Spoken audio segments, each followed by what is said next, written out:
Hey guys, thanks for joining in today. Today we're going to be looking at a 2018 Chevrolet Sonic LT. This thing's been around since 2012, and if you've been around watching it for a while, you're going to notice some distinct differences that I'm going to point out over the course of the next few minutes here. You're going to notice that this grille is completely different. They two-tiered it, unlike the honeycomb style grills they used to have. It's a wide opening front fascia here. They made the Chevrolet bow tie a little bit more distinct. They also changed the front headlights. The front headlights used to be separated motorcycle style. Now they lensed them in and make it look a lot cleaner look.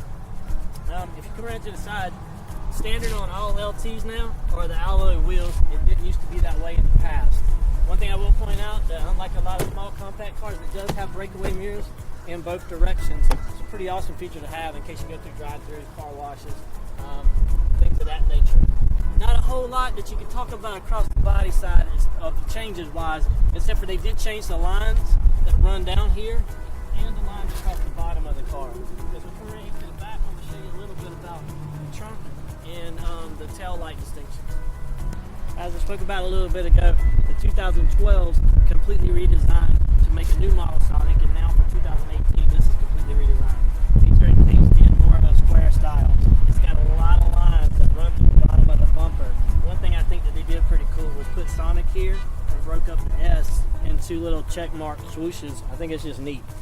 It is an LT model, like I stated.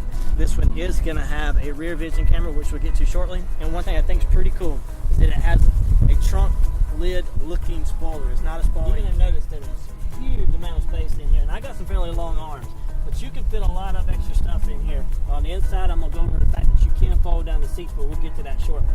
One thing that I think that is awesome cool is that they did include a compact spare. Most vehicles nowadays only come with the inflator kit.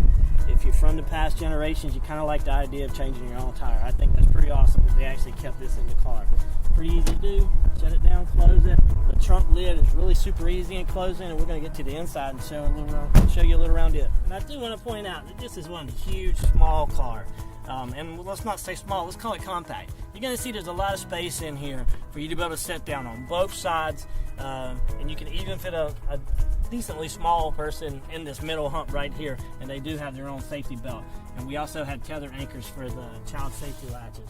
As I was stating earlier, that you can lower this seat down to get some extra storage space.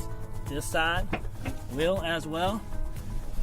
So I could actually have a crap load of cargo space, pardon the expression. And I think that's a pretty cool feature for a car of this size. As I close this stuff up, we're going to take a look at the inside and show you a little bit more what's up front. Alright guys, on the inside here, you're going to notice there's a lot of space. I'm 6 foot tall, and you're going to notice that I've got plenty of space in the front seat for driving. Also, one thing that I think is pretty cool about the car as well is this nice steering wheel. Easily for driving up here. It's got all the radio controls and cruise controls conveniently right here in front of me. I've got a nice design here, which I think is awesome that they changed from 2012, because the other design was fairly cool, but it was nifty. It was more like the motorcycle effect, so it was one singular display broken up into another display. This is one whole display kept fluid, and it's got all the information you could want. You're going to come down here, you're going to notice it's automatic. It's going to have all your traction controls and your hood, your trunk release all right here. AC and heat, you need it in the south. Here I do have an open tier glove box at the top and one below it as well that you'll be able to see. We've got convenient pockets to store things. And then the pride and joy of this car is right in here. They changed the audio system. They made it all touchscreen. It does have Wi-Fi. It's got Android Auto. It's got Apple CarPlay. You can sync your phone with it. You can get directions put through the car. It's got OnStar services. It's got a little bit of everything you could want. And just so you guys know, I don't have the air up. I should. It's 91 degrees outside. So I took a little bit of suffering to get this video in there. So I'd appreciate it if you guys could like us on YouTube, subscribe to our channel, find us on Twitter, reach out to us, let us know how we can assist you.